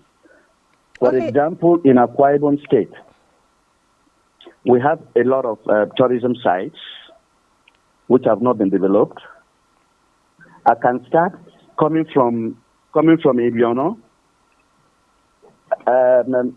Mary Slezor, the first European Christian missionary to visit Africa, lived among us until she died in 1915. Where she was buried is there. There is a memorial cairn erected there in 1946 by the British government. Is a beautiful tourist site which has not been utilized. Okay, yes. Sir. Mr. Chris, let me come in there. It would interest you. Hello? Yes, I can hear you. I want to take you back a little bit. You mentioned that before now we had some heritage practices that were ecosystem friendly. like the conservation of some forest reserve where it was a taboo for people to go in and cut down trees, right? Hello, Dr. Chris. Yes, I'm with you. Okay, I'm concerned about that point because taking it holistically, you would understand that, you know, there were some, would I say, perhaps the negative effect of that, apart from looking at it in terms of the climate change and all of that. Would you say that practice was really okay? Yes, actually, people like to attach myths and mysteries into our culture and tradition. People were deceived. If they entered into such sacred and conserved lands to do anything, they were going to die. Absolutely. It was a strategy to get those places conserved. No one would have died if anyone went in. You think so? Because those places, because of modern development, are being cut down, are being cleared, and are being developed into residential, industrial areas, and no one is dying. So it was a strategy in our traditional culture to get that to scare people, because people will have to have something to scare them away. People who have to run away from what they fear. When Ekbo masquerade comes out, people who are non-initiated will run away. So when you tell people Ekbo live in that forest, naturally they fear Ekbo, they won't go there. It was a strategy to conserve those lands, which we call virgin lands. A few are still remaining today. This strategy was used to conserve them up to these days. The many more have been desecrated. Well, don't you think that perhaps there was a kind of appeasement done to the guards to ensure that those reserves were, you know, habitable for ordinary citizens? A few actually received such attention. But I tell you as a fact, majority of such veteran land had nothing to do with spiritism. It was just a strategy, a cultural strategy to conserve. That's just the truth. Okay, so at this point, we know that the focus is about sustaining our heritage as a people, and there's a global call for concerted effort to preserve our heritage as a vital link to our culture, our education, our aesthetics, and all of that. Now, a lot of today's generation, let me use that word, do not really subscribe to past or not. Culture is a way of life of a people. To worship the God of heaven had been the culture of the Jewish people. It came down to Christ. This is the people's culture. The white man came and poisoned our minds and intellects that our culture was satanic. Today you can see that technology and science are products of culture. If Africans should pay attention to the culture, we will bring to the world the best aspect of technology and science. It will interest you that Ikun, which is called xylophone, was developed by Africans. It was out of our cultural heritage. The white man knew nothing about it. Until he came here and saw Ikun, the xylophone, he had no idea to develop a keyboard or piano. Be able to pay attention to science and technology, we will have the best gift to the world through science and technology, because all the piece of technology you are enjoying today, my brother, are product of the people's culture. So anything you see, tangible or intangible, is satanic. Okay, so you've rightly mentioned that culture is a way of life of the people, which we all know. Are you with me, sir? Hello, sir. Hello. Yes, sir. Okay, Yeah. so you've stated the fact that culture is a way of life of the people, and we agree with that, and that it cannot be evil. But I'll take your mind back to some traditional practices like the female genital mutilation that we've had over time. And present scientific medical experts say it's dangerous to the girl child. Would you say in that regard that we'll be right, or would you advise for us to still sustain such cultural practices regardless of the fact that it is dangerous to the girl child? From the onset of this program, I stated that not all heritage should be preserved or conserved. We should pay attention to those positive ones. And such negative ones are not only found in African culture, they are found everywhere in the world. To listen to their explanation, it is towards morality. And we cannot discuss that in this program. Besides the unhygienic way of handling that matter, the medical science should handle that aspect and is handling that aspect very effectively. So we don't need that mutilation any longer. Okay, at what point would you say, because natural NGO were clamoring for change of such traditional practices, do you think at this point we need a review of our traditional practices and to streamline which ones should be carried to the next generation and which ones should be, dropped down? Please come again. Traditional practices in what aspect, please? Sorry, I didn't get you loud and clear. I'm saying that we have come to that consensus agreement about the female genital mutilation because there has been a lot of advocacy on it by NGOs, foreign bodies, and everyone alike to stop it, regardless of, like you said, that there were some genuine intentions behind it. But medically, it has been proven to have a lot of effect on the girl child.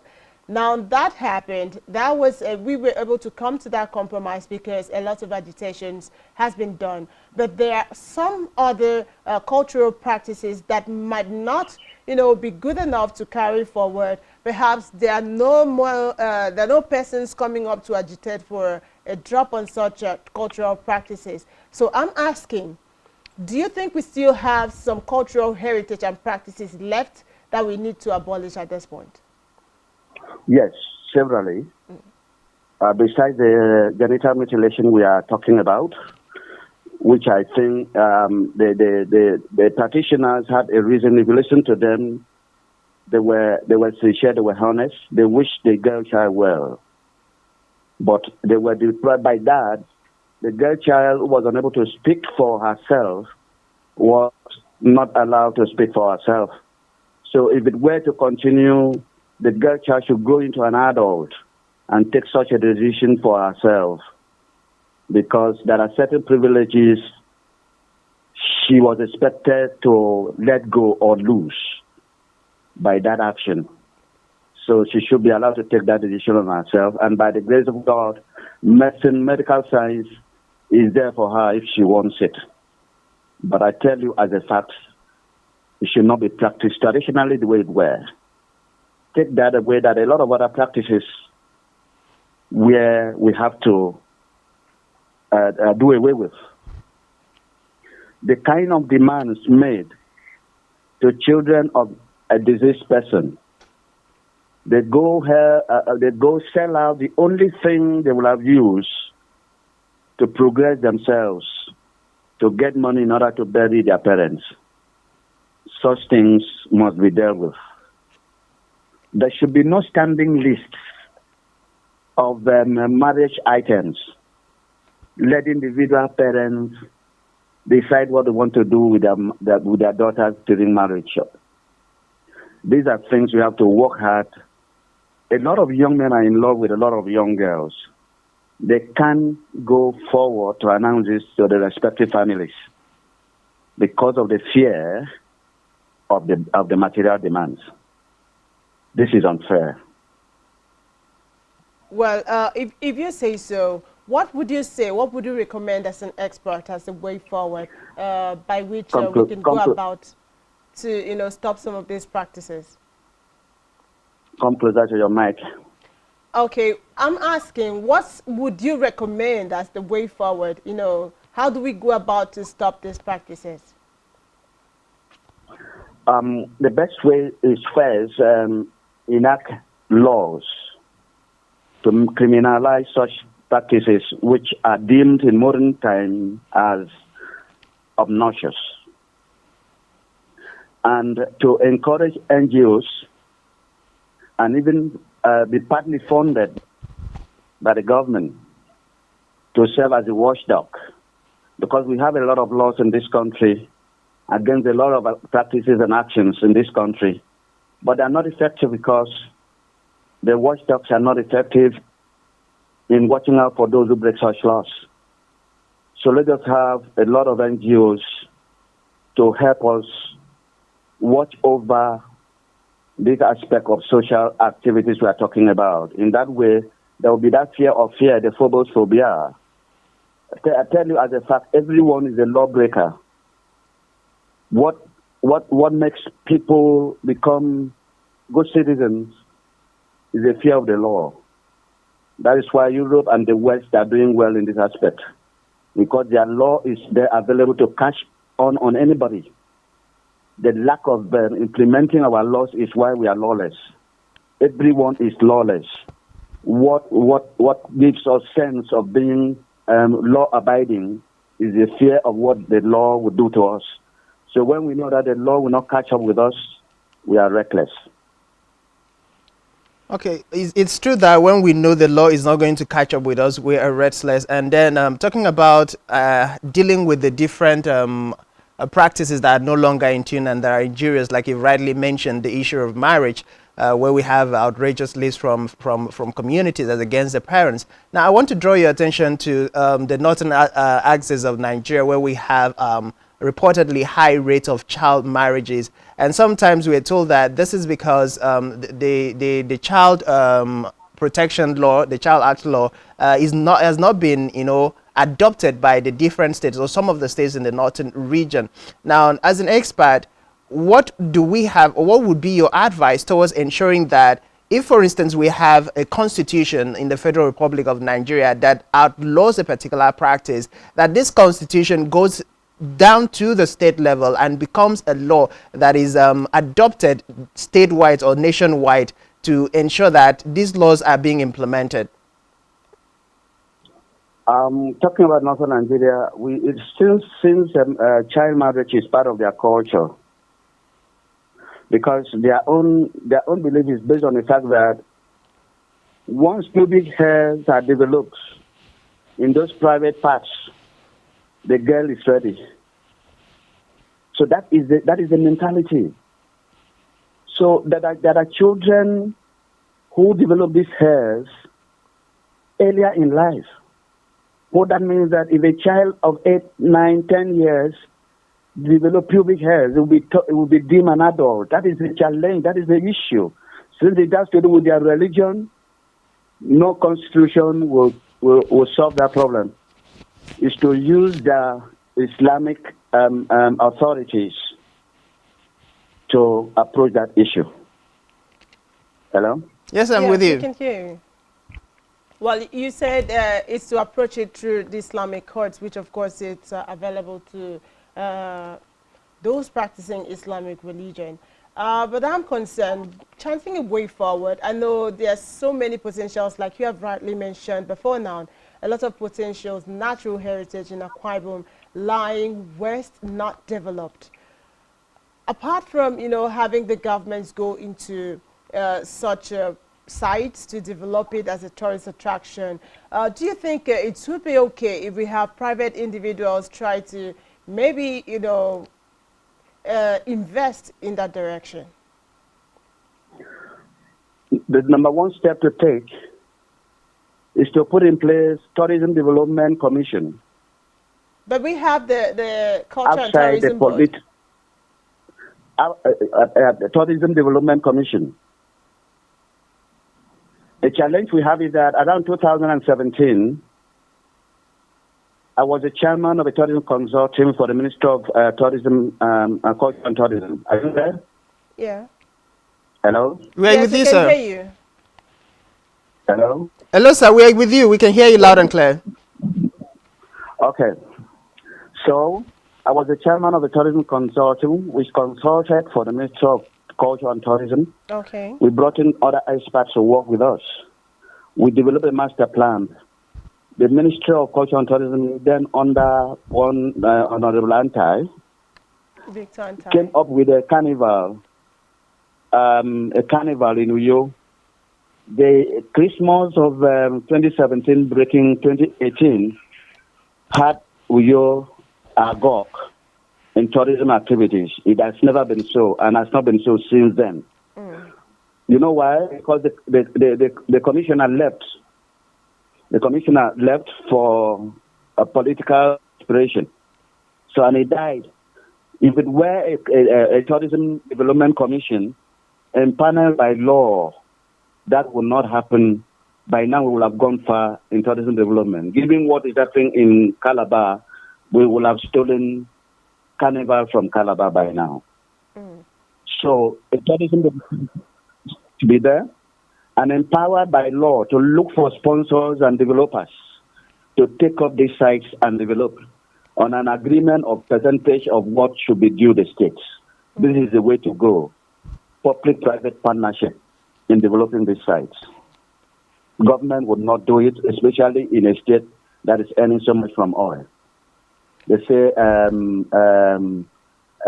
lack or scarcity is the mother of invention. We already know what will come to us at the end of the month from the federal district through our oil. So naturally, nations and countries with such endowment rarely go into development. That's why, since there are no such resources in the Caribbean countries, pay attention to their tourism development as revenue earners for them. Well, it's interesting to note that. So we can say that it's more of a leadership issue, and that you're recommending a separate MDA to be established by law that is private and not government related. Hello. Re-echoing back. Okay. Do something about your sound and the studio. All right, sir. Thank you so much. It's been an amazing time being with you this morning and talking about World Heritage Day. We really do appreciate you giving us your time. Thank you so much for coming, sir. Thank you very much. Do have a nice day, sir. Thank you very much. All right. Welcome, we sir. were talking to Dr. Honorable Chris Abasieyo.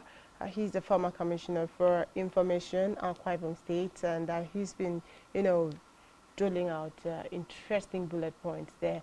It's interesting to know that the injunction on the evil forest, that African magic would always say you're looking for one red yellowish stone to come and save a community from one plague that is being induced by the gods, was actually just a prank to get people to stay away from deforestation. Well, sometimes it was, like you rightly mentioned, and at other times it wasn't. I mean, still Nigerian movies, we've seen situations where, for instance, you send core members into a community and a place that was reported to be an evil forest where evil powers reside in, you just get to find out that there was no evil, actually. It was just a myth that was created to probably sometimes have some bad element, utilize that privilege to use the forest for some different criminal activities. So it is a myth that is created, and sometimes man truly needs something to be afraid of if laws are going to be respected, and that's why you have punishment in the legal aspect. So the punishment serves as a deterrent for somebody who wants to break the law. When you look at the consequences of breaking that particular law, then you call yourself to order. When you look at the diplomatic way under the democratic regime of punishing defaulters or people who do not obey the rule of law, quite frankly, it is not as intense, it is not as fearful as what you have with the traditional custody. It's quite revelatory and expository to know that they were just myths, and perhaps we now understand the need to conserve forest, the need to preserve our forest, the need to be protective of our environment, but for the fact that you need fresh air to breathe, you need carbon dioxide to be absorbed out of the atmosphere, which of course is what the plant. Well, we'll take the report again, and when we return, we'll be taking the remains of Rise and Shine Monday edition. So don't you go away. We'll be back after now.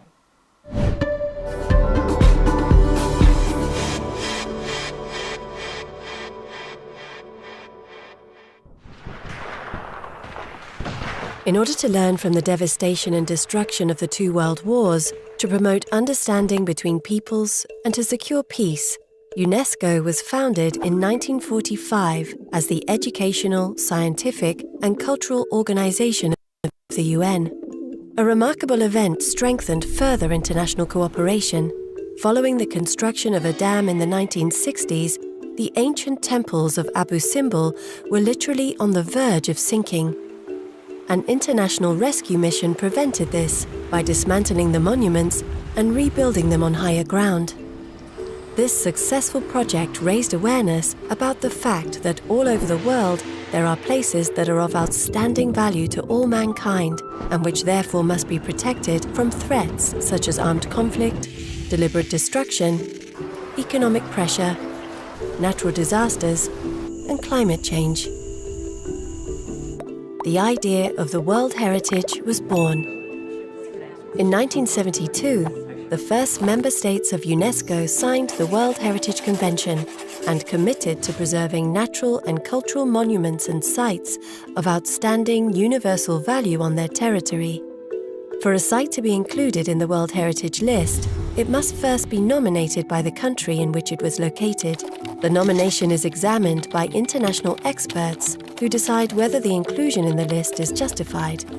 Finally, the World Heritage Committee, a body of 21 elected states, takes a vote. World Heritage Sites shows the diversity of cultures and natural phenomena that are tangible evidence of the bond between human beings and nature. The UNESCO World Heritage contributes to the preservation of these remarkable places and to promoting cultural exchange, dialogue, and peace in a sustainable way.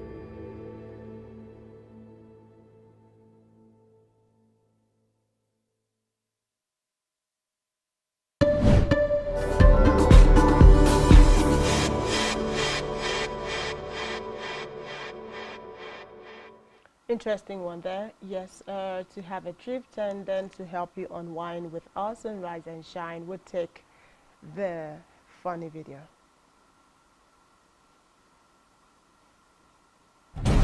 This man!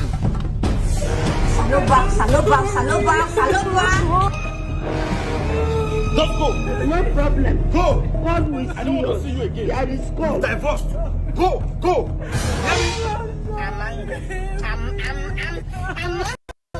We must let if I met you there. 1 week later. Good viewers, my name is Femi and I report from Benin. One Miss Itoa Omorojon don't win jackpot of $150 million US. Yeah! The government do one for you. Yes. Will do one for everybody. Wow! Exactly.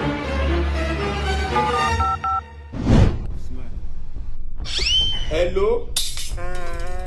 I know they call you make we for settle. Okay. I want let you know say I get belle for you. What's it with that? And this belle so I know they come out because my family will not carry spoil belle. You know where to find me. Yeah, you know, that's what they say, disappointment is a blessing. Every disappointment is a blessing. Probably if he never, divorced her, she probably would never have gone back to Benin and then played the lotto that got her the winning. Oh, well, I think it boils down to the place of money in every relationship. Perhaps if she had the money, the man wouldn't have sent her packing. But by the way, is that how to divorce? The divorce was funny. You know, come on, Nigerians, come on, Africa. We need to wake up to the, standard procedure of doing things when you have to call a lawyer and say, okay, talk to my lawyer. You need to get a divorce. And oh, well, let's leave that at that and then quickly take the quote of the day and call it a day for the Monday edition of the show. Challenges are what makes life interesting, and overcoming them is what makes life meaningful. Beautiful stuff there. Yes, I don't know how boring it would be to have just a smooth ride, else people won't go on a roller coaster to get the experience of those really, those stuffs that, would touch your heart and get you bumpy. But when you face challenges and you are able to overcome them, it just makes you stronger each day and more formidable. It builds you up every day and, puts you at a standard of being able to achieve greater height.